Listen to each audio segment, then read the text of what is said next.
ಮಕ್ಕಳ, let us commence our real inverse trigonometric functions topic, that is inverse trigonometric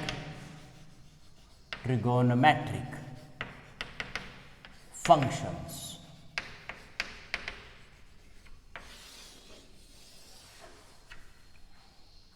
ದಯವಿಟ್ಟು ನಾನು ಬೋರ್ಡಿನ ಮೇಲೆ ಬರೆಯೋದು ಎಲ್ಲದನ್ನು ನೀವು ಬರ್ಕೋಬೇಕಾದ್ದಿಲ್ಲ. ಎಲ್ಲಿ ಬರ್ಕೋಬೇಕೋ ಅಲ್ಲಿ ವಿದ್ಯಾಶಂಕರ್ ಇದನ್ನು ಬರ್ಕೊಳ್ಳಿ ಅಂತ ಹೇಳ್ತಾರೆ, ಅದನ್ನು ಮಾತ್ರ ಬರ್ಕೊಳ್ಳಿ. ಬಿಕಾಸ್ ಇಲ್ಲಿ ನಾನು ಇನ್ವರ್ಸ್ ಟ್ರಿಗ್ನೋಮೆಟ್ರಿಕ್ ಫಂಕ್ಷನ್ಸ್ ಅನ್ನೋ ಒಂದು ಹೆಡ್ಡಿಂಗಲ್ಲಿ ಫಸ್ಟ್ ಫಂಕ್ಷನ್ ಅಂದ್ರೇನು ಅನ್ನೋದು ನಿಮಗೆ ಗೊತ್ತಾಗಬೇಕು. ಫಂಕ್ಷನ್ ಅಂದ್ರೇನು ಅನ್ನೋದು ಗೊತ್ತಾದ ಮೇಲೆ ಇನ್ವರ್ಸ್ ಫಂಕ್ಷನ್ ಅಂದ್ರೇನು ಅನ್ನೋದು ಗೊತ್ತಾಗಬೇಕು. ಇನ್ವರ್ಸ್ ಫಂಕ್ಷನ್ ಅಂದ್ರೇನು ಅನ್ನೋದು ಗೊತ್ತಾದ ಮೇಲೆ ಇನ್ವರ್ಸ್ ಟ್ರಿಗ್ನೋಮೆಟ್ರಿಕ್ ಫಂಕ್ಷನ್ ಅಂದ್ರೇನು ಅನ್ನೋದು ಗೊತ್ತಾಗಬೇಕು. ಫಸ್ಟ್ ಆಫ್ ಆಲ್ ನಾನು ಫಂಕ್ಷನ್ ಅಂದ್ರೇನು ಅನ್ನೋದನ್ನು ಒಂದು ಸಾರ್ತಿ ಗ್ಲ್ಯಾನ್ಸ್ ಮಾಡ್ತೀನಿ. ನೀವು ಇದನ್ನು ಫಸ್ಟ್ ಇಯರ್ PUCನಲ್ಲಿ ಸ್ಟಡಿ ಮಾಡಿರ್ತೀರ. ಫಂಕ್ಷನ್ ಅಂದ್ರೇನು ಅಂತ ತಿಳ್ಕೊಬೇಕಾದ್ರೆ ಫಸ್ಟು ನಾವು ಫಸ್ಟ್ ಇಯರ್ PUCನ ಸೆಟ್ ಥಿಯರಿಗೆ ಹೋಗಬೇಕಾಗತ್ತೆ.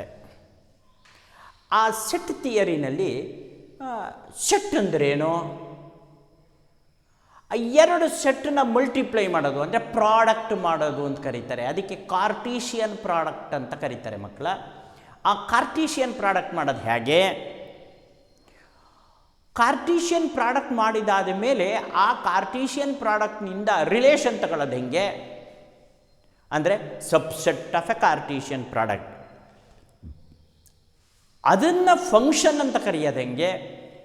ಯಾಕೆಂತಂದರೆ ನಾವು ಫಂಕ್ಷನ್ಗೆ ಡೆಫಿನೇಷನ್ ಕೊಡಬೇಕಾದ್ರೆ ಫಂಕ್ಷನ್ ಈಸ್ ಎ ರಿಲೇಷನ್ ಅಂತಲೇ ಡಿಫೈನ್ ಮಾಡ್ತೀವಿ. ಆವಾಗ what is relation? Relation is a subset of Cartesian product of ಅಂತೀವಿ. ರಿಲೇಷನ್ ಈಸ್ ಎ ಸಬ್ಸೆಟ್ ಅಂದ್ರೇನು ಗೊತ್ತಿರಬೇಕಾಗತ್ತೆ. Subset of Cartesian product of ಅಂತಾನೆ. ಕಾರ್ಟೀಷಿಯನ್ ಪ್ರಾಡಕ್ಟ್ ಅಂದ್ರೇನು? ಆಫ್ ಎನಿ ಟು ಸೆಟ್ಸ್ ಅಂತಾನೆ. ಆಗ ಸೆಟ್ ಅಂದ್ರೇನು? ಇಷ್ಟು ವಿಚಾರನೂ ನಿಮಗೆ ಗೊತ್ತಿದ್ದರೆ ಮಾತ್ರ ನಾನು ಫಂಕ್ಷನ್ನ ಡಿಫೈನ್ ಮಾಡೋಕ್ಕೆ ಸಾಧ್ಯ. ಸೊ ಮಕ್ಕಳ, ಸೆಟ್ ಅಂದರೆ ನಿಮಗೆ ಗೊತ್ತು, it is well defined collection of elements ಅಂಥೇಳಿ ವಿತಿನ್ 2 ಫ್ಲವರ್ ಬ್ರ್ಯಾಕೆಟ್. ಈ ಸೆಟ್ನ representation roster method, rule method ಇದೆಲ್ಲ ನಿಮಗೆ ಗೊತ್ತಿರೋ ವಿಚಾರ, ಅಷ್ಟು ಡೀಪಾಗಿ ಹೋಗಲ್ಲ. ಇಲ್ಲೊಂದು ಸೆಟ್ ಬರ್ಕೊಳ್ತೀನಿ. ಇಲ್ಲಿ ನಾನು ಸೆಟ್ 1 2 3 ಅಂತ ಬರೀತೀನಿ. have taken only 3 elements in this set. It is a non-empty set. It contains 3 elements. Okay. Cardinal number of set A ಅಂದರೆ number of elements present in set A is 3. Therefore cardinal number is 3 ಅಂತ ಕರಿತೀವಿ. ಇನ್ನೊಂದು set ತಗೊಳ್ತೀನಿ B ಅಂತ. ಇದರೊಳಗೆ A B C ಅಂತ ತೆಗೆದುಕೊಳ್ತೇನೆ. A B C ಅನ್ನೋದು elements of A set B, ಅದು ನಾನ್ ಎಂಪ್ಟಿ ಸೆಟ್. ಎ ಅನ್ನೋದು ನಾನ್ ಎಂಪ್ಟಿ ಸೆಟ್. ಈಗ ಎರಡು ಸೆಟ್ ಅಂದ್ರೇನು ಅನ್ನೋದು ಗೊತ್ತಾಯಿತು. ಇವೆರಡನ್ನು ಮಲ್ಟಿಪ್ಲೈ ಮಾಡೋದು ಅಂದರೆ ಮಕ್ಕಳ ಮಾಮೂಲಿ ಅರ್ಥಮೆಟಿಕ್ ಮಲ್ಟಿಪ್ಲಿಕೇಶನ್ ಅಲ್ಲ, ಇದು ಕಾರ್ಟೀಷಿಯನ್ ಪ್ರಾಡಕ್ಟ್ ಅಂತ ಕರೀತಾರೆ. It is also A set.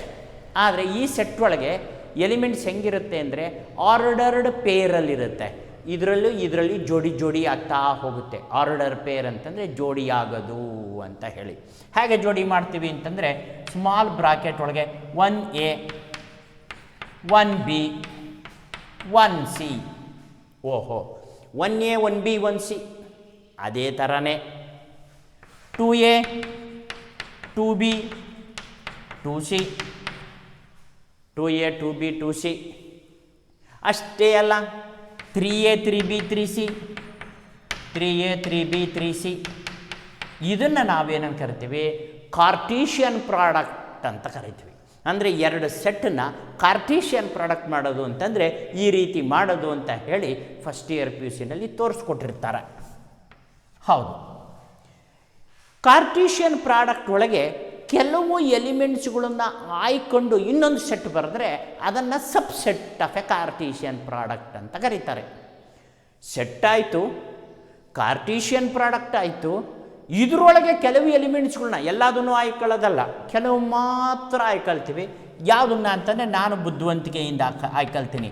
1A 2B 3C, ನನಗಿದಿಷ್ಟೇ ಇಷ್ಟ, ಅದಕ್ಕೆ ಇದಿಷ್ಟನ್ನೇ ಸೆಲೆಕ್ಟ್ ಮಾಡಿಕೊಂಡೆ. ಇದಕ್ಕೆ ನಾವೇನಂತ ಕರಿತೀವಿ? ರಿಲೇಷನ್ ಅಂತ ಕರಿತೀವಿ. ಓಹೋ, ರಿಲೇಷನ್ ಅಂತಂದರೆ ಆರ್ ಅಂತ ಕರಿಬೋದು, ಏನಾರು ಹೆಸರಿಡ್ಬೋದು, ಎಫ್ ಅಂತ ಇಡ್ಬೋದು, ನಮ್ಮ ಇಷ್ಟ. ಸೆಟ್ಟಿಗೆ ಹೆಸರಿಡೋದು. ಸೊ ಅಲ್ಲಿಗೆ ಮಕ್ಕಳ ವಾಟ್ ಈಸ್ ದಿಸ್ ಅಂತಂದರೆ, this is a subset of Cartesian product of any two non empty sets ಅಂತ ಆಯಿತು ಅಲ್ವಾ. ಆದರೆ ಈ ರಿಲೇಷನ್ನು ಫಂಕ್ಷನ್ ಅಂತ ಅನ್ನಿಸ್ಕೊಳ್ಳುತ್ತೆ. ಯಾಕೆ ಅನ್ನಿಸ್ಕೊಳ್ಳುತ್ತೆ ಅಂತಂತಂದರೆ, ಇದ್ರ ಒಳಗಡೆ ಇರುವ ಪ್ರತಿಯೊಂದು ಎಲಿಮೆಂಟಿನ ಮೊದಲನೇ ಟರ್ಮ್ ಇದೆಯಲ್ಲ, ಮೊದಲನೇದು ಆರ್ಡರ್ ಪೇರಲ್ಲಿ ಮೊದಲನೇದು, ಅದು ಸೆಟ್ ಏನಲ್ಲಿದೆ. ಹೌದು, ಅದು ಯಾವ ಜೊತೆ ರಿಲೇಷನ್ ಹೊಂದಿದೆ? ಸೆಟ್ ಬಿನಲ್ಲಿರೋ ಪ್ರತಿಯೊಂದು ಎಲಿಮೆಂಟ್ಸ್ ಜೊತೆಗೂ ರಿಲೇಷನ್ ಹೊಂದಿದೆ. ಇದನ್ನು ನಾವು ಸಿಂಬಾಲಿಕಲ್ಲಾಗಿ ಬರೀಬೇಕಾರೆ ಮಕ್ಕಳ ಫಾರ್ ಆಲ್ ಈ ಥರ ಬರೀತೀವಿ, ಅಥವಾ for every x belongs to A, ಇದು ಬಿಲಾಂಗ್ಸ್ ಟು.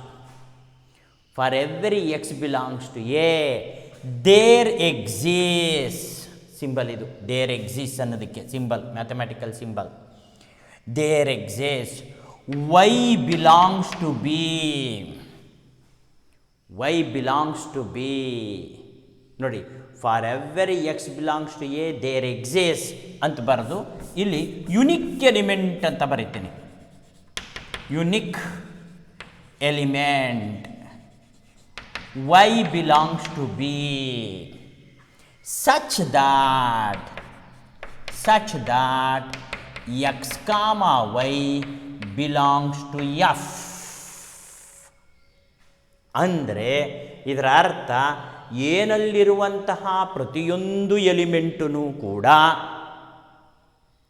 ಬಿನಲ್ಲಿರುವ ಯುನಿಕ್ ಎಲಿಮೆಂಟ್ ಜೊತೆ ರಿಲೇಷನ್ ಇದೆ, ಅಂದರೆ ರಿಲೇಷನಲ್ಲಿದೆ ಅನ್ನೋ ಅರ್ಥ. ಸರಿನಾ? ಇದು ಸರಿನಾ? ನಾನು ಬರೆದಿರೋದು for all x belongs to A, 1 belongs to A, correct. ಹಾಗಿದ್ಮೇಲೆ 1 ಕಾಮಾ ಎ ಇದೆ, 2 ಕಾಮಾ ಬಿ ಯುನಿಕ್ ಜೊತೆನೇ ಆಗಿರಬೇಕು. ಇದನ್ನು ನಾವು ವೆನ್ ಡಯಾಗ್ರಾಮಲ್ಲಿ ರೆಪ್ರೆಸೆಂಟ್ ಮಾಡಬೇಕಾರೆ ಮಕ್ಕಳ, ನೋಡಿ ವೆನ್ ಡಯಾಗ್ರಾಮ್ ತೋರಿಸ್ತೀನಿ. ಇಲ್ಲೊಂದು ಸೆಟ್ ಇದೆ, ಇಲ್ಲಿ ಸೆಟ್ ಇದೆ, ಇದಕ್ಕೆ ಎ ಅಂತೀವಿ, ಇದಕ್ಕೆ ಬಿ ಅಂತೀವಿ, 1 2 3 ಬರಿತೀವಿ, ಎ ಬಿ ಸಿ ಅಂತ ಬರಿತೀವಿ. ಇದು f, A to B relation ಆಗಿದೆ ಅನ್ನೋದಕ್ಕೆ symbolical f from A to B ಅಂತ, ಎ ಇಂದ ಬಿಗೆ ತಗೊಂಡಿದೆ ಅನ್ನೋದ್ರಲ್ಲಿ. ಎ ಇಂದ 1A ತಗೊಂಡಿದ್ದೀವಿ, ಎಸ್. 2B ತೆಗೆದುಕೊಂಡಿದ್ದೀವಿ, ಎಸ್. 3C ತೆಗೆದುಕೊಂಡಿದ್ದೀವಿ, ಎಸ್. ಇದಕ್ಕೆ ನಾವು ಫಂಕ್ಷನ್ ಅಂತ ಕರಿತೀವಿ. ಅಲ್ಲಿಗೆ ಫಂಕ್ಷನ್ ಅಂದ್ರೇನು? Function is a relation. A function f is a relation from set A to set B such that for every element x belongs to A there exist unique element Y belongs to B such that X comma Y belongs to F. ಅಂದರೆ ಇದು ಅರ್ಥ. ಅಂದರೆ ಇಲ್ಲಿ ಯಾವುದು element ಉಳಿಬಾರದು, ಪ್ರತಿಯೊಂದು element ಇಲ್ಲಿ ಉಳಿಬೋದು, ಬೇಕಿದ್ರೆ ಇಲ್ಲಿ ಉಳಿಯಂಗಿಲ್ಲ. ಇಲ್ಲಿ ಉಳಿದ್ರೆ ಅದು ಬೇರೆ ಫಂಕ್ಷನ್ ಆಗುತ್ತೆ. ಆದರೆ ಇಲ್ಲಿ ಇಲ್ಲೂ ಉಳಿದಿಲ್ಲ, ಇಲ್ಲೂ ಉಳಿದಿಲ್ಲ, ಆ ಥರದ್ದೇ ನಾನು ಆಯ್ಕೊಂಡಿದ್ದೀನಿ. ಅದಕ್ಕೋಸ್ಕರ ಇದು ಫಂಕ್ಷನ್ನು. ಇದನ್ನು ನಾವು ಬರೀಬೇಕಾದ್ರೆ such that X comma Y belongs to F ಅಂತ ಬರಿತೀವಲ್ಲ, ಅದನ್ನೇ ಈ ರೀತಿ ಬರಿತೀವಿ, f of X is equal to Y ಅಂತ ಬರಿತೀವಿ. ಅಲ್ಲಿಗೆ ಫಂಕ್ಷನ್ ಅಂದ್ರೇನು ಅನ್ನೋದು ಗೊತ್ತಾಯಿತು. ಫಂಕ್ಷನ್ ಅಂದ್ರೇನು? Function is a subset of its function is a relation ಅನ್ನೋಣ. Function is a relation from set A to set B such that for every element x belongs to A, there exists unique element y belongs to B such that x comma y belongs to F. ಇದನ್ನೇ F of X equal to Y, ಈ ಥರ ಬರೆದ್ರು ಒಂದೇ, ಈ ಥರ ಬರೆದ್ರು ಒಂದೇ. ಇದ್ರ F of X equal to Y ಅಂದರೆ X comma Y belongs to F ಅಂತ ಮೀನಿಂಗು. ಇದಕ್ಕೆ ನಾವು ಫಂಕ್ಷನ್ ಅಂತ ಕರಿತೀವಿ. ಗೊತ್ತಾಯ್ತಲ್ಲ? ಈಗ ಫಂಕ್ಷನ್ ಅಂದ್ರೇನು? Function F is a relation. Function F is a relation. What is relation? Subset of Cartesian product of any two non-empty sets. ಅಲ್ಲಿಗೆ function is a relation. Relation from what to what? From set A to set B. Such that for all x belongs to A, there exists unique element y belongs to B, such that x comma y belongs to F. ಇದನ್ನೇ ನಾವು F of X equal to Y ಅಂತ represent ಮಾಡ್ತೀವಿ. ಅದನ್ನೇನು ವಿದ್ಯಾಶಂಕರ್ ಇಲ್ಲಿ when ಡಯಾಗ್ರಾಮಲ್ಲಿ represent ಮಾಡಿದ್ದಾರೆ. ಇದರಲ್ಲಿರೋ ಪ್ರತಿಯೊಂದು element ಇಲ್ಲಿ relation ಆಗಿದೆ, ಸಂಬಂಧ ಇದೆ ಅನ್ನೋ ಅರ್ಥದಲ್ಲಿ. ಇದಕ್ಕೆ ನಾವು ಫಂಕ್ಷನ್ ಅಂತ ಕರಿತೀವಿ. ಓಕೆ, ಅಲ್ಲಿಗೆ ಡೆಫಿನೇಷನ್ ಆಫ್ ಫಂಕ್ಷನ್ ಕೊಡ್ಬೋದಲ್ವಾ? ಎಸ್. ಈಗ ವಿದ್ಯಾಶಂಕರ್ ಈ ಎಕ್ಸಾಂಪಲ್ನ ತೆಗಿತಾರೆ. ಈಗ ಡೆಫಿನೇಷನ್ ಬರೀತೀನಿ, ಡೆಫಿನೇಷನ್ ಮಾತ್ರ ಸಾಕು. ಎಸ್, ಸೆಟ್ ಥಿಯರಿ ಕಾನ್ಸೆಪ್ಟನ ಮೇಲೆ ಶುರುವಾಗಿರೋದು ಇದು ಸೆಟ್ ಥಿಯರಿ. ಇಲ್ಲಿ definition of function, definition of function ಹ್ಯಾಕೆ ಕೊಡ್ತೀವಿ? A function F is a relation from set A to set B such that for every x belongs to A, there exists unique element, there exists unique element y belongs to B such that x comma y belongs to F implies f of x equal to y. ಇದು definition. Example ತಗೊಳ್ತೀವಿ. ಎಕ್ಸಾಂಪಲಲ್ಲಿ set A ಬರೀತೀನಿ, same ಉದಾಹರಣೆ 1 2 3 ತೆಗೆದುಕೊಳ್ತೀನಿ. Set B ತಗೊಳ್ತೀನಿ, A B C ಅಂತ ತೆಗೆದುಕೊಳ್ತೀನಿ. Sorry, ಇದು flower bracket. Yes, A into B ಮಾಡ್ಕೊಳ್ತೀವಿ. ಎ ಇಂಟು ಬಿ ಅಂದರೆ 1A 1B 1C 2A 2B 2C, ಹಾಗೆಯೇ 3A 3B 3C. ಇದು ಕಾರ್ಟೀಷಿಯನ್ ಪ್ರಾಡಕ್ಟ್ ಅಂದರೆ ಎ ಇಂದ ಬಿಗೆ ಅನ್ನೋದನ್ನು ತೋರಿಸೋದಕ್ಕೆ. ಆಮೇಲೆ ಇದನ್ನು ಸಬ್ಸೆಟ್ ತೆಗೆದುಕೊಳ್ತೀನಿ. ಎಫ್ ಅಂತಂದ್ರೇನು? 1A ನಾನು ತಗೊಂಡಿರೋದು, 2B 3C. ಇದಕ್ಕೆ ನಾವು ಫಂಕ್ಷನ್ ಅಂತ ಕರಿತೀವಿ. Therefore F is a function. F is a function. ಇದನ್ನು ಸಿಂಬಾಲಿಕಲ್ಲಾಗಿ ಬರೆಯೋದಿದ್ದರೆ ಮಕ್ಕಳ, ಇದನ್ನು ಸಿಂಬಾಲಿಕಲ್ ರೆಪ್ರೆಸೆಂಟೇಷನ್ ಕೊಡಬೇಕು ಅಂತಂದರೆ A function F mapping from A to B. ನೋಡಿ, ಓದ್ಬೇಕಾದ್ರೆ ಹಂಗೆ ಓದಬೇಕು. Mapping from A to B such that for all x belongs to A, there exists unique element y belongs to B such that x comma y belongs to F F of X is equal to Y. ಇಲ್ಲಿ ಏನ ನಾವು domain ಅಂತ ಕರಿತೀವಿ. ಅಂದರೆ set ಏನಲ್ಲಿರುವಂಥ ಎಲಿಮೆಂಟ್ಸ್ಗಳಿಗೆ domain ಅಂತ ಕರಿತೀವಿ. ಅಂದರೆ elements of set A are domain of f. ಹಾಗಿದ್ಮೇಲೆ elements of set B, elements of set B are range ಅಂತ ಕರೀತಾರೆ, ರೇಂಜ್ ಆಫ್ ಎಫ್ ಅಂತ ಕರೀತಾರೆ.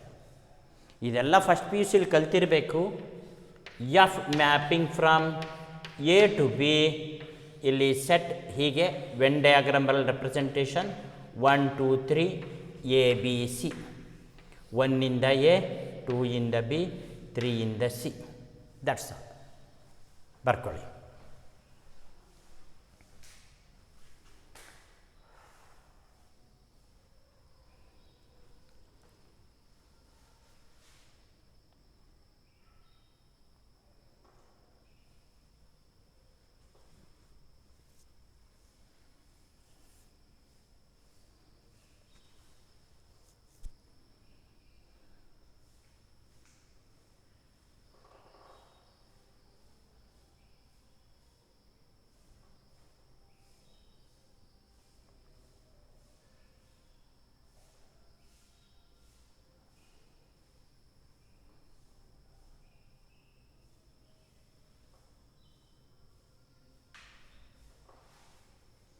S.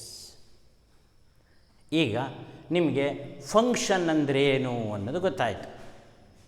Function is a relation. Relation means subset of Cartesian product of any two non empty sets. ಇದು function ಅಂದರೆ ಏನು ಅನ್ನೋದು ಗೊತ್ತಾದ ಮೇಲೆ ಈಗ ಬರ್ಕೋಬೇಡಿ, ಇನ್ವರ್ಸ್ ಫಂಕ್ಷನ್ ಬಗ್ಗೆ ಮಾತಾಡ್ತೇನೆ. ಎಸ್, ಇನ್ವರ್ಸ್ ಫಂಕ್ಷನ್ ಬಗ್ಗೆ ಮಾತಾಡೋಣ.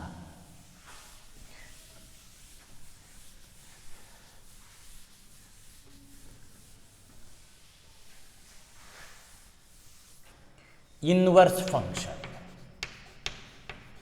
ಸೊ ಇನ್ವರ್ಸ್ ಫಂಕ್ಷನ್ ಬಗ್ಗೆ ಮಾತಾಡೋಕ್ಕಿಂತ ಮುಂಚಿತವಾಗಿ ಬೈಜೆಕ್ಟಿವ್ ಫಂಕ್ಷನ್ ಅನ್ನೋದ್ರ ಬಗ್ಗೆ ಮಾತಾಡೋಣ.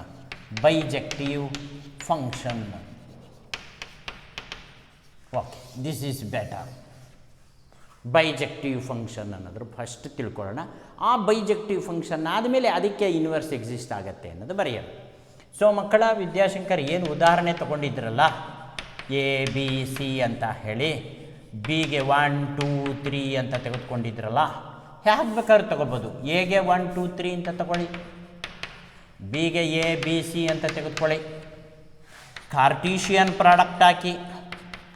ಕಾರ್ಟೀಷಿಯನ್ ಪ್ರಾಡಕ್ಟ್ ಹಾಕಿದರೆ 1A 1B 1C, ಹಾಗೆ 2A 2B 2C, 2A 2B 2C, ಹಾಗೆ 3A 3B 3C, 3A 3B 3C, ಈ ರೀತಿ ಬಂದ್ಬಿಡತ್ತೆ. ಬಂದಾದ ಮೇಲೆ ಇದಕ್ಕೆ ಸಬ್ಸೆಟ್ ಹಾಕಿ ಕಲ್ತೀರಾ. ಸಬ್ಸೆಟ್ ಅಂತಂತಂದರೆ ವಿದ್ಯಾಶಂಕರ್ ಹೇಳ್ಬಿಟ್ಟಿದ್ದಾರೆ, ವಿಶೇಷವಾಗಿ ತಗೊಂಡಿದ್ದಾರೆ 1A 2B 3C ಅಂತ.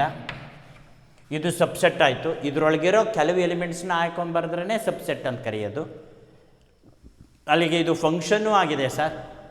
ಹೌದು, ಹಾಗಾಗಿದೆಯಪ್ಪ ಅಂತಂದರೆ ಬಿನಲ್ಲಿರುವಂಥ ಪ್ರತಿಯೊಂದು ಎಲಿಮೆಂಟ್ಗೂ ಏನಲ್ಲಿರೋ ಯುನಿಕ್ ಎಲಿಮೆಂಟ್ ಜೊತೆ ಸಂಬಂಧ ಇದೆ. ಚೆಕ್ ಮಾಡೋಣ. ಈ ಮಾತು ವಿದ್ಯಾಶಂಕರ್ ಈ ಥರ ಬರೆದು ಚೆಕ್ ಮಾಡ್ತಾರೆ. When diagram ಹಾಕ್ಬಿಡ್ತಾರೆ. 1 2 3 ಅಂತ ಬರೀತಾರೆ, ಎ ಬಿ ಸಿ ಅಂತ ಬರೀತಾರೆ. 1A ಇದೆ, 2B ಇದೆ, 3C ಇದೆ. ಅಲ್ಲಿಗೆ ಬಿನಲ್ಲಿರೋ ಪ್ರತಿಯೊಂದು ಎಲಿಮೆಂಟ್ಗೂ, ಅಂದರೆ ರೇಂಜಲ್ಲಿರೋ ಪ್ರತಿಯೊಂದು element, range, there exist unique element. ಎರಡಲ್ಲ, ಒಂದೇ ಒಂದು unique element. There exist unique element in domain such that f of x equal to y. ಇಂಥ ಫಂಕ್ಷನ್ ಆಗಿದ್ದರೆ ಒಂದಕ್ಕೆ ಹೋಗಿದ್ದರೆ ಇದಕ್ಕೆ ನಾವು one function onto function ಎರಡೂ ಆಗತ್ತೆ. ಅದರಿಂದ ಇದನ್ನು ಬೈಜೆಕ್ಟಿವ್ ಫಂಕ್ಷನ್ ಅಂತ ಕರೀತಾರೆ. ಒಂದಕ್ಕೆ ಹೋಗ್ತಾ ಇದ್ದು ಇಲ್ಲಿ ಏನಾದ್ರು ಒಂಚೂರು ಮಿಕ್ಕಿತ್ತು ಅಂತ ಇಟ್ಕೊಳ್ಳಿ, ಆಗ ಅದು ಬರೀ ಒನ್ ಫಂಕ್ಷನ್. ಇಲ್ಲ ಇವು ಮೂರು ಒಂದಕ್ಕೆ ಹೋಯ್ತು ಅಂತ ಇಟ್ಕೊಳ್ಳಿ, ಆಗ ಅದು ಫಂಕ್ಷನ್ ಒನ್ ಅಲ್ಲ, ಮೆನಿ ಒನ್ ಫಂಕ್ಷನ್ ಅಂತ ಕರೀತಾರೆ. ಅದು ಫಸ್ಟ್ ಇಯರ್ ಪಿ ಸಿಲಿ ಹೇಳಿರ್ತಾರೆ. ಇಲ್ಲಿ ಒಂದು ಎಲಿಮೆಂಟ್ ಒಂದಕ್ಕೆ ಹೋಗ್ತಿತ್ತು ಅಂತಂದರೆ ಆವಾಗ ಇದನ್ನು ಬೈಜೆಕ್ಟಿವ್ ಫಂಕ್ಷನ್ ಅಂತ ಕರೀತಾರೆ. ಎಲ್ಲಿ ಬೈಜೆಕ್ಟಿವ್ ಫಂಕ್ಷನ್ ಇರುತ್ತೋ ಅಲ್ಲಿ ಇನ್ವರ್ಸ್ ಫಂಕ್ಷನ್ ಎಕ್ಸಿಸ್ಟ್ ಆಗತ್ತೆ ಅನ್ನೋದೇ ಸ್ಟೋರಿ ನಮಗೆ ಬೇಕಾಗಿರೋದು, inverse function. So bijective function ಅಂತಂದರೆ ಈ ರೀತಿಯೇ ಇರಬೇಕು ಅನ್ನೋದು. ಓಕೆ ಮಕ್ಕಳ, ಈಗ ಬೈಜೆಕ್ಟಿವ್ ಫಂಕ್ಷನ್ದು ಕೂಡ ಡೆಫಿನೇಷನ್ ಬರೆಸ್ಬಿಡ್ತೀನಿ, ಇರಲಿ.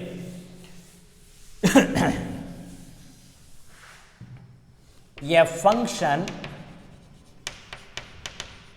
F mapping from A to B is said to be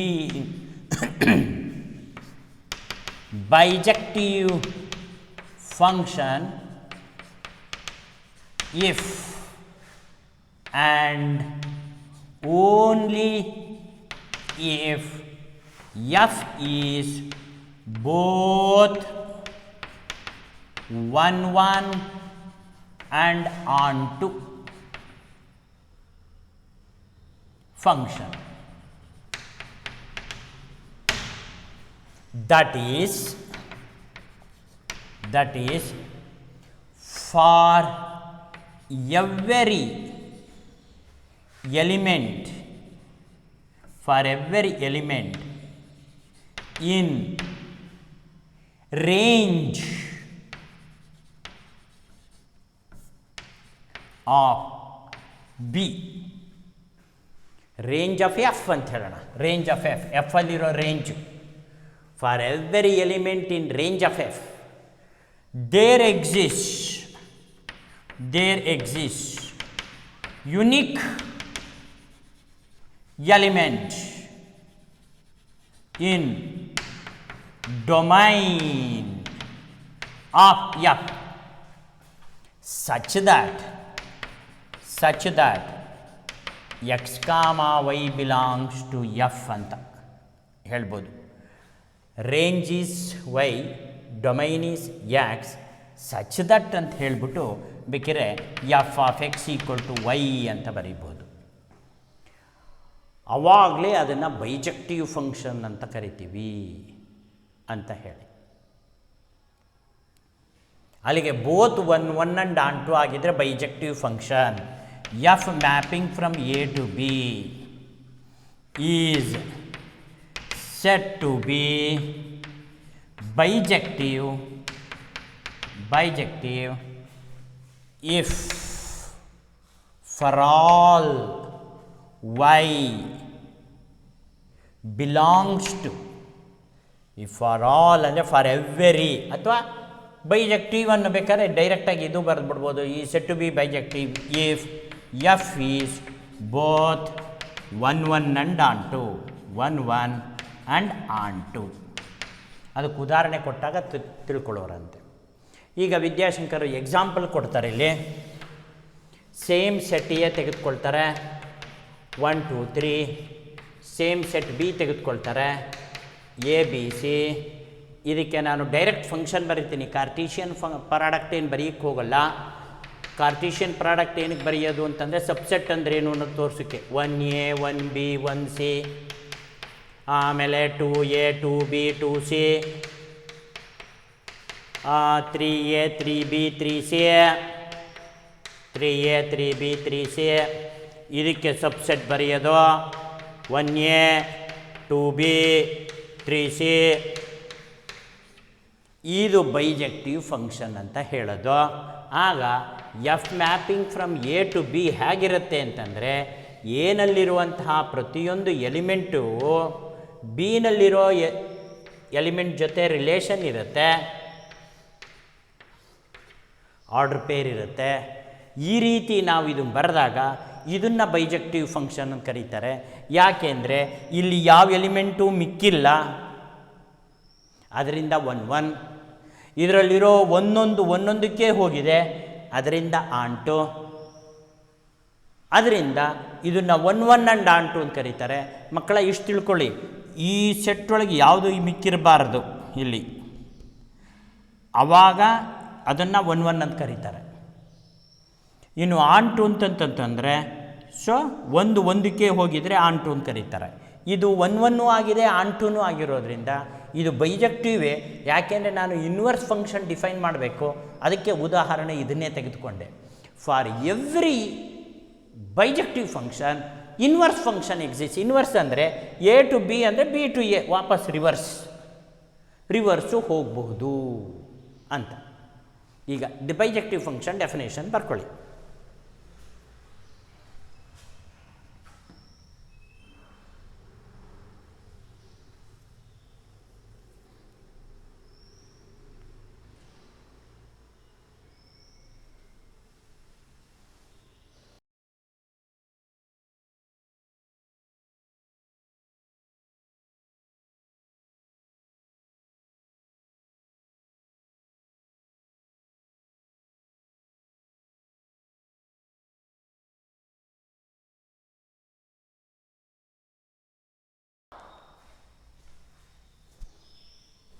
so ಮಕ್ಕಳ, ಈಗ ಇನ್ವರ್ಸ್ ಫಂಕ್ಷನಿಗೆ ಬರೋಣ.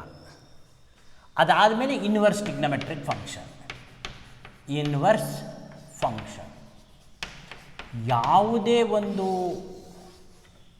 Function F mapping from A to B ಇತ್ತು ಅಂತಂದರೆ there definitely exist another function G mapping from B to A such that it is also a bijective function. Inverse function exist ಆಗತ್ತೆ ಅನ್ನೋದು. ಅಂದರೆ every bijective ಫಂಕ್ಷನಲ್ಲಿ inverse function exist ಆಗುತ್ತೆ ಅನ್ನೋದು ಉದಾಹರಣೆ ಸಮೇತ ನೋಡೋಣ. ಅದೇ ಉದಾಹರಣೆ ತೆಗೆದುಕೊಳ್ತೀನಿ. 1 2 3 ತೆಗೆದುಕೊಂಡೆ, ಬಿ ಅನ್ನೋದು ಎ ಬಿ ಸಿ ಅಂತ ತೆಗೆದುಕೊಂಡೆ. ಈಗ ಕಾರ್ಟೀಷಿಯನ್ ಪ್ರಾಡಕ್ಟ್ ಹಾಕ್ತೀನಿ. ಆಗ 1a 1b 1c 2a 2b 2c 3a 3b 3c ಈ ರೀತಿ ಬರೆದು ಇದಕ್ಕೆ ಸಬ್ಸೆಟ್ ಬರೀತೀನಿ. ಯಾವ ರೀತಿ? ಸೇಮ್ 1a 2b 3c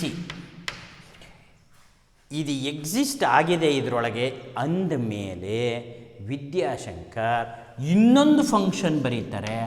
ಆ ಫಂಕ್ಷನ್ ಯಾವುದಪ್ಪ ಅಂತಂತಂದರೆ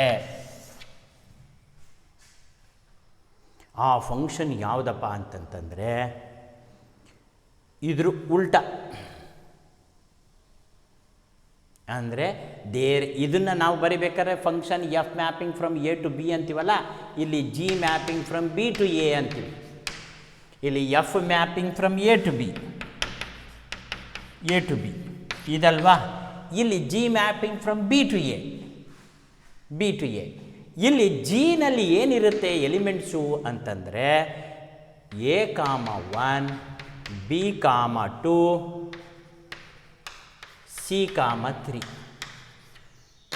ಬಿ ಟು ಎ ತಗೊಂಡಾಗ ತಗೊಳ್ಳೋದು ಅಂದರೆ A1 B2 3 C3 ಈ ಥರ ತಗೊಂಡ್ಬಿಡೋದು. ಅದು ಬಿ ಇಂಟು ಎ ಮಾಡ್ಕೊಳ್ಳೋದು. ಇದು ಎಕ್ಸಿಸ್ಟ್ ಅಂದರೆ ನೀವೇನು ಮಾಡಬೇಕು? ಬಿ ಇಂಟು ಎ ಮಾಡ್ಕೋಬೇಕು. ಎ ಇಂಟು ಬಿ ಮಾಡ್ಕೊಂಡಂಗೆ ಬಿ ಇಂಟು ಎ. ಅವಾಗ ಏನಾಗುತ್ತೆ? A1 A2 A3 ಆಮೇಲೆ B1 B2 B3 ಆಮೇಲೆ C1 C2 C3 ಇದು ಕಾರ್ಟೀಷಿಯನ್ ಪ್ರಾಡಕ್ಟ್ ಆಯಿತು. ಇದರೊಳಗೆ ಸಬ್ಸೆಟ್ಟು ಜಿ ಅನ್ನೋದು. ಅದರೊಳಗೆ ಯಾವ್ದು ತಗೊಳ್ತೀವಿ? A1 B2 C3 ಅಂತ ತೆಗೆದುಕೊಳ್ತೀವಿ. ಆಗ ಇದೇನಾಗುತ್ತೆ? B mapping g is a function mapping from B to A ಅಂತ ಆಗತ್ತೆ. ಆಗ ಇಲ್ಲಿ ವೈ ಅಂತ ತಗೊಳ್ತೀವಲ್ವಾ, ಇದು ವೈ ಅಂತ ತಗೊಳ್ತೀವಿ. For every Y belongs to B there exist X belongs to A such that G of Y is equal to X ಅಂತ. ಈಗ ಜಿಗೆ ನಾವು ಇನ್ವರ್ಸ್ ಆಫ್ ಎಫ್ ಅಂತ ಕರಿತೀವಿ. ಈ ಥರ ಇದ್ದಾಗ g of y equal to x ಅಂದರೆ y comma X belongs to g ಅಂತ. ಅಲ್ಲಿ x comma Y belongs to f, ಇಲ್ಲಿ y comma X belongs to g. ಅದರಿಂದ g is a inverse function of F ಅಂತ ಕರಿತೀವಿ. ಇಲ್ಲಿ ನಾವು ಬರಿಬೇಕಾದ್ರೆ y comma X belongs to g. ಇಲ್ಲಿ ಬರಿಬೇಕಾದ್ರೆ ಹೆಂಗೆ ಬರೆದಿದ್ದೆ ಲಾಸ್ಟ್ ನೋಡಿದ್ರಲ್ಲ ನೀವು, x comma Y belongs to f. X comma Y belongs to F ಆದರೆ Y comma X belongs to G ಆಗುತ್ತೆ. ಅದರಿಂದ ಎಫ್ ಮತ್ತು ಜಿನ ಇನ್ವರ್ಸ್ ಫಂಕ್ಷನ್ ಅಂತ ಕರಿತೀವಿ. ಇನ್ವರ್ಸ್ ಫಂಕ್ಷನ್ ಅಂತ ಕರಿತೀವಿ. ಯಾವಾಗ ಇದಾಗತ್ತೆ ಅಂತಂದರೆ ಎಫ್ ಬೈಜೆಕ್ಟಿವ್ ಫಂಕ್ಷನ್ ಆದಾಗ ಮಾತ್ರ ಇಲ್ಲಿ ಇದು ಇನ್ವರ್ಸ್ ಫಂಕ್ಷನ್ ಎಕ್ಸಿಸ್ಟ್ ಆಗೋಕ್ಕೆ ಸಾಧ್ಯ. ಓಕೆ ಮಕ್ಕಳ, ಈಗ ಇನ್ವರ್ಸ್ ಫಂಕ್ಷನನ್ನು ಎಕ್ಸ್ಪ್ಲನೇಷನ್ ಕೇಳಿದರೆ ಡೆಫಿನೇಷನ್ ಒಂದು ಸ್ವಲ್ಪ ಬರೆಸ್ಬಿಟ್ಟು ಇನ್ವರ್ಸ್ ಟ್ರಿಗ್ನೋಮೆಟ್ರಿಕ್ ಫಂಕ್ಷನ್ ಒಳಗೆ ಎಂಟ್ರಾಗ್ಬಿಡೋಣ. ಓಕೆನಾ? ಎಸ್, ಈಗ definition of inverse function. Definition of inverse function. So we know, ಇಲ್ಲಿ ವಿ ನೋ ಅಂತ ಬರಿತೀವಿ. We know if F mapping from A to B is bijective function. Bijective function, bijective function ಅಂದರೆ ಗೊತ್ತಲ್ಲ, 1 1 and on 2 ಅಂತ ಹೇಳ್ಬಿಟ್ಟಿದ್ದೀನಲ್ಲ, ಬ್ರೇಕೆಟಲ್ಲಿ ಬರ್ಕೊಂಬಿಡಿ ಬೇಕಿದ್ರೆ, both 1 1 and on 2 ಆಗಿದ್ರೆ bijective function ಅಂತ ಹೇಳಿ. So we know if f mapping from A to B is bijective function, then there exists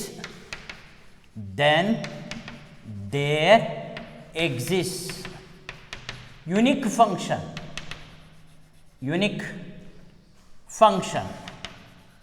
Then there exists unique function G mapping from B to A.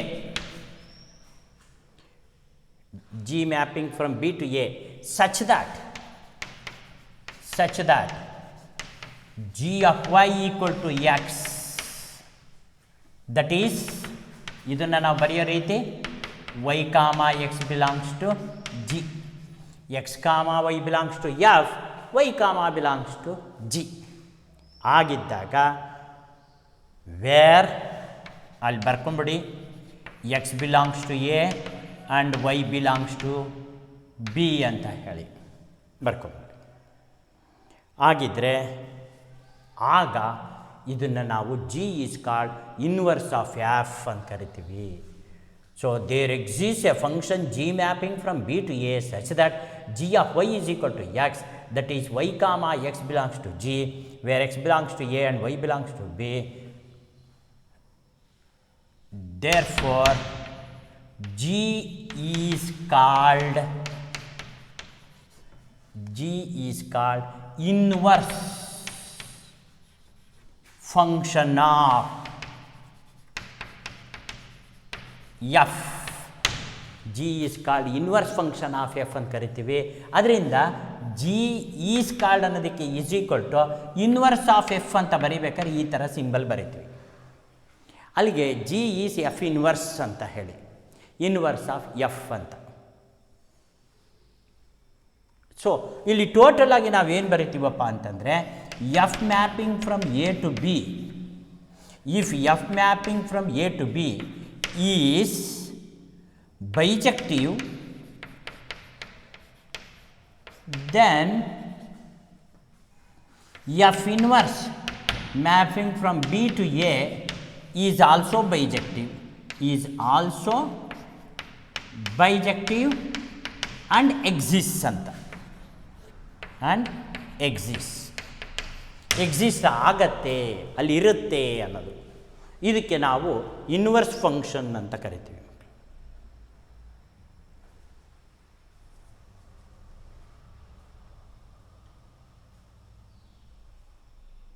ಇದು ಬರ್ಕೊಳ್ಳಿ inverse ಫಂಕ್ಷನ್ನ definition. We know if F mapping from A to B is bijective function both 1 1 and on 2, then there exists unique function g mapping from b to a such that g of y is equal to x, that is y comma x equal belongs to g ಅಂತ. ಅಂದರೆ ಅಲ್ಲಿಗೆ ಏನಾಗತ್ತೆ, ಎಫ್ನ domain inverse ಫಂಕ್ಷನ್ನ range ಆಗುತ್ತೆ, ಎಫ್ನ range inverse ಫಂಕ್ಷನ್ನ domain ಆಗುತ್ತೆ. Domain range interchange ಆಗುತ್ತೆ ಅಂತ, ಇಲ್ಲಿಂದ ಅಲ್ಲಿಗೆ ಹೋಗುತ್ತೆ, ಅಲ್ಲಿಂದ ಇಲ್ಲಿಗೆ ಬರುತ್ತೆ ಅನ್ನೋ ಅರ್ಥ. ಆಯ್ತಲ್ಲ ಬರ್ಕೊಂಡಿದ್ದು. ಈಗ ವಿದ್ಯಾಶಂಕರ್ ಇದಕ್ಕೆ ಆ ಅರ್ಥನೂ ಕೊಡ್ತಾರೆ, ಡೊಮೈನ್ ಆ್ಯಂಡ್ ರೇಂಜ್ ಅರ್ಥ. ಅದನ್ನು ಬರ್ಕೊಳ್ಳೋರಂತೆ. Domain of f is equal to range of G. Range of F is equal to domain of G. ಅಂದರೆ ಬ್ರಾಕೆಟಲ್ಲಿ ಇನ್ನು ಮುಂದೆ ಜಿ ಅನ್ನೋದನ್ನು ಎಫ್ ಇನ್ವರ್ಸ್ ಅಂತ ಬರ್ಕೊಳ್ತೀನಿ, ಎಫ್ ಇನ್ವರ್ಸ್ ಅಂತ ಬರ್ಕೊಳ್ತೀನಿ. ಇದು ಬ್ರಾಕೆಟಲ್ಲಿ ಬರೆದಿರೋದು, ಅಥವಾ ಆರ್ ಎಫ್ ಇನ್ವರ್ಸ್ ಅಂತ ಬರೆಯೋಣ, ಬ್ರಾಕೆಟ್ ಬೇಡ, ಆರ್ ಎಫ್ ಇನ್ವರ್ಸ್ ಅಂತ ಬರೆಯೋಣ. ಅಲ್ಲಿಗೆ ಫಂಕ್ಷನ್ನ ಡೊಮೈನು ಇನ್ವರ್ಸ್ ಫಂಕ್ಷನ್ನ ರೇಂಜು, ಫಂಕ್ಷನ್ನ ರೇಂಜು ಇನ್ವರ್ಸ್ ಫಂಕ್ಷನ್ನ ಡೊಮೈನ್ ಅಂತ. ಇದಕ್ಕೊಂದು ಬೆಸ್ಟ್, ಇವಾಗ ನಾನು ತಗೊಂಡಿರೋ ಉದಾಹರಣೆ ಅಷ್ಟನ್ನು ಬರ್ಕೊಳ್ಳೋರಂತೆ. ಆಗ ನಿಮಗೆ ಇನ್ವರ್ಸ್ ಫಂಕ್ಷನ್ನ ಟೋಟಲ್ ಕಾನ್ಸೆಪ್ಟ್ ಅರ್ಥವಾಗುತ್ತೆ. ಆಗ ಇನ್ವರ್ಸ್ ಟ್ರಿಗ್ನೋಮೆಟ್ರಿಕ್ ಫಂಕ್ಷನ್ ಬಗ್ಗೆ ತುಂಬ ಚೆನ್ನಾಗಿ ಅರ್ಥವಾಗುತ್ತೆ. ಓಕೆ ಮಕ್ಕಳ, ಈಗ ಒಂದು ಎಕ್ಸಾಂಪಲ್ ತಗೊಳ್ಳೋಣ. ಎಕ್ಸಾಂಪಲ್ ನಾನು ತಗೊಂಡಿದ್ದೇ ತಗೊಳ್ತಾ ಇದ್ದೀನಿ. ಸೆಟ್ ಎ ತಗೊಳ್ಳಿ, 1 2 3 ತಗೊಳ್ಳಿ. ಸೆಟ್ ಬಿ ತಗೊಳ್ಳಿ, ಎ ಬಿ ಸಿ ತಗೊಳ್ಳಿ. ಎ ಇಂಟು ಬಿ ಮಾಡಿ, ಕಾರ್ಟೀಷಿಯನ್ ಪ್ರಾಡಕ್ಟ್ 1a 1b 1c ಹಾಗೆ ಮಾಡಬೇಕು. 2a 2b 2c ಹೀಗೆ ಮಾಡಬೇಕು. 3a 3b 3c ಹೀಗೆ ಮಾಡಬೇಕು. ಈಗ ಎಫ್ ತಗೊಳ್ಳಿ, ಯಾವ್ದು ತಗೊಳ್ತೀರಾ? 1aನೇ ತಗೊಳ್ತೀವಿ, 2bನೇ ತಗೊಳ್ತೀವಿ, 3cನೇ ತೆಗೆದುಕೊಳ್ತೀವಿ. ಈಗ F mapping from A to B ಅಂತ ಬರಿತೀವಿ. ಎನಲ್ಲಿ ಏನಿದೆ? 1 2 3 ಇದೆ. ಬಿನಲ್ಲಿ ಏನಿದೆ? ಎ ಬಿ ಸಿ ಇದೆ. 1a 2b 3c. ಅಲ್ಲಿಗೆ F is bijective, F is bijective, correct, bijective function. ಈಗ ವಿದ್ಯಾಶಂಕರ್ ಇಲ್ಲಿ ಎಕ್ಸಾಂಪಲ್ ತೆಗೆದುಕೊಳ್ತಾರೆ. ಅದನ್ನು ಜಿ ಅಂತ ಕರೆಯಿಲ್ಲ ನಾನು, ಜಿ ಆರ್ ಎಫ್ ಇನ್ವರ್ಸ್ ಅಂತ ಎಲ್ಲ ಅದೇ. ಇಲ್ಲೇನು ಮಾಡ್ತೀವಿ? ಬಿ ಸೆಟ್ ಬಿ ಫಸ್ಟ್ ಬರ್ಕೊಳ್ತೀವಿ, ಎ ಬಿ ಸಿ. ಇಲ್ಲಿ ಎ ನೆಕ್ಸ್ಟ್ ಬರ್ಕೊಳ್ತೀವಿ, 1 2 3. ಇದಕ್ಕೆ ಬಿ ಇಂಟು ಎ ಮಾಡ್ತೀವಿ.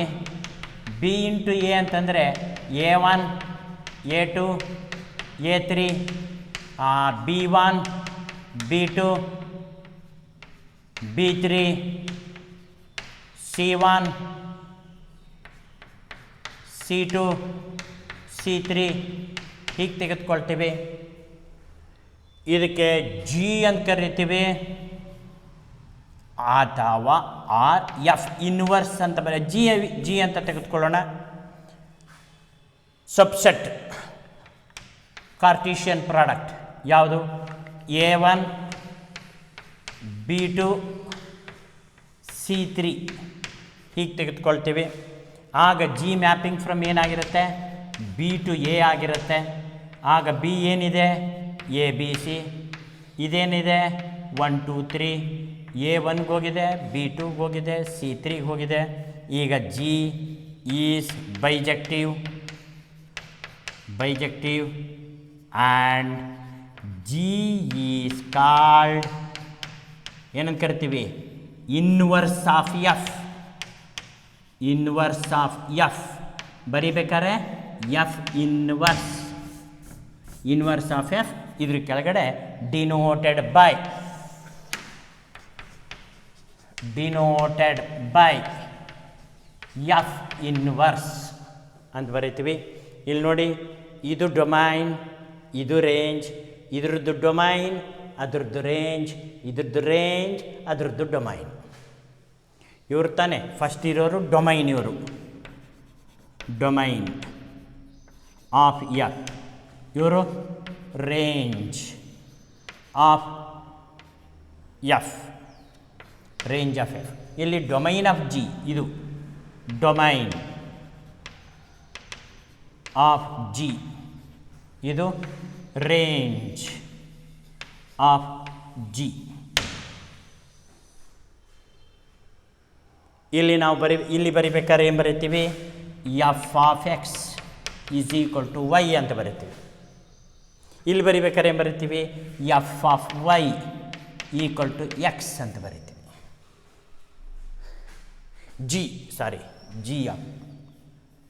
G of Y is equal to X ಅಂತ.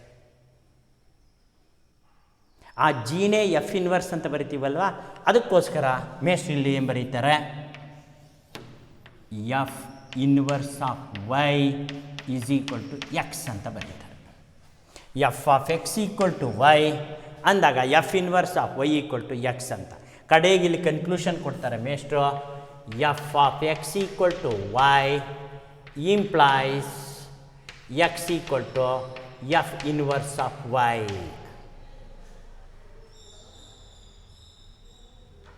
ಇದಿಷ್ಟು ಇನ್ವರ್ಸ್ ಫಂಕ್ಷನ್ ಬಗ್ಗೆ ಆಯಿತು. ನೆಕ್ಸ್ಟ್ ಇನ್ವರ್ಸ್ ಟ್ರಿಗ್ನಮೆಟ್ರಿಕ್ ಫಂಕ್ಷನ್ಸ್ ಅಂತ ಮಕ್ಕಳ. ಮಾಮೂಲಿ ಟ್ರಿಗ್ನಮೆಟ್ರಿಕ್ ಫಂಕ್ಷನ್ಸು ಈ ಬೈಜೆಕ್ಟಿವ್ ಆಗೋಕ್ಕೆ ಸಾಧ್ಯ ಇಲ್ಲ ಬಿಟ್ವೀನ್ 0 ಆ್ಯಂಡ್ 2π. ಯಾಕೆಂದರೆ ರಿಪಿಟೇಷನ್ ಶುರುವಾಗ್ಬಿಡುತ್ತೆ ಅವಾಗ. ಅಲ್ಲಿ ಪೀರಿಯಾಡಿಕ್ ಫಂಕ್ಷನ್ ಅಂತ ಕರೀತಾರೆ. ಎಲ್ಲ ಟ್ರಿಗ್ನಮೆಟ್ರಿಕ್ ಫಂಕ್ಷನ್ನು ಪೀರಿಯಾಡಿಕ್ ಫಂಕ್ಷನ್ ಆಗೋದ್ರಿಂದ 0 to 2πಯಲ್ಲಿ ಇನ್ವರ್ಸ್ ಎಕ್ಸಿಸ್ಟ್ ಆಗಲ್ಲ. ಅದಕ್ಕೆ ನಾವು ರಿಸ್ಟ್ರಿಕ್ಷನ್ ಮಾಡ್ತೀವಿ. ರಿಸ್ಟ್ರಿಕ್ಷನ್ ಮಾಡಿದಾಗ ಇನ್ವರ್ಸ್ ಟ್ರಿಗ್ನಮೆಟ್ರಿಕ್ ಫಂಕ್ಷನ್ ಎಕ್ಸಿಸ್ಟ್ ಆಗುತ್ತೆ. ಹೇಗೆ ನಾವು ರಿಸ್ಟ್ರಿಕ್ಷನ್ ಮಾಡ್ತೀವಿ ಅನ್ನೋದನ್ನು ನೆಕ್ಸ್ಟ್ ಕ್ಲಾಸಲ್ಲಿ ನೋಡೋಣ.